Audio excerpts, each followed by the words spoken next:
Assalamualaikum. Saya isterinya Zul. Tapi saya dekat Indonesia ni, dekat Aceh ni dah dekat hampir setahun lebih lah.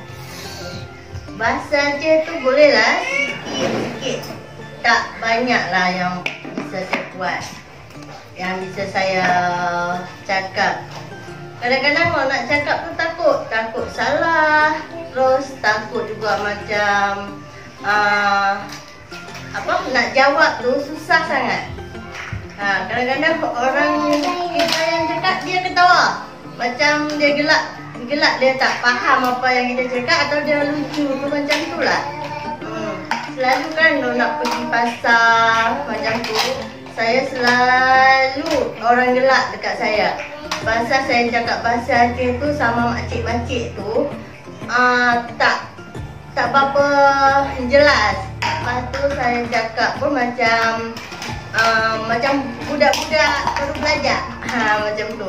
Macam saya cakap dengan husband tu, dengan suami, saya cakap bahasa Aceh tapi dia gelak kat saya. Kadang saya kan selalu saya nak cakap dengan husband, cakap selalu dia gelak, macam lucu ataupun dia kata, apalah Adinda ni, kalau cakap bahasa Aceh tak faham lah kan, dah macam lawak sangat. Macam tu.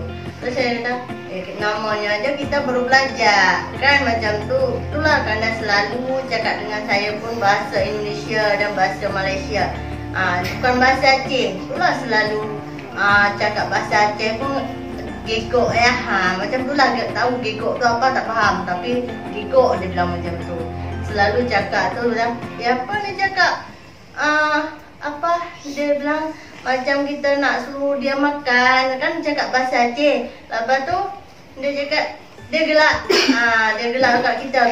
Itu saya cakap, kenapa pula kena gelak? Kita suruh dia makan, nak gelak macam mana?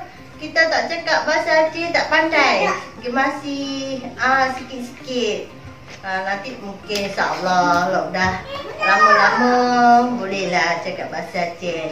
Itu pun kalau selalu sembang dengan jiran macam tu lah, cakap bahasa Aceh. Itu pun saya cuma gelak saja kalau cakap sama jiran-jiran.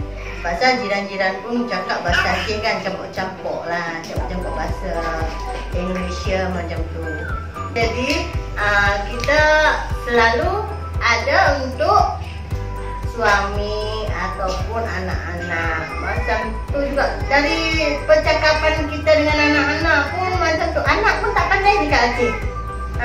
Anak kalau cakap bahasa Aceh pun macam mana ya, dia boleh cakap apa orang tu cakap, dia ikut macam tu. Tapi kalau saya ni belajar adalah sikit dengan mertua, dengan adik-adik ipar, dengan suami, macam tu lah, dengan saudara-saudara suami. Adalah dikasih ajar. Kadang orang tu tergelak jugalah kalau saya cakap.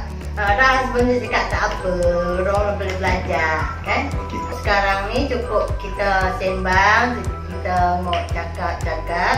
Sekarang saya minta izin, minta maaf kalau ada salah silap. Okey. Assalamualaikum warahmatullahi wabarakatuh. Dah.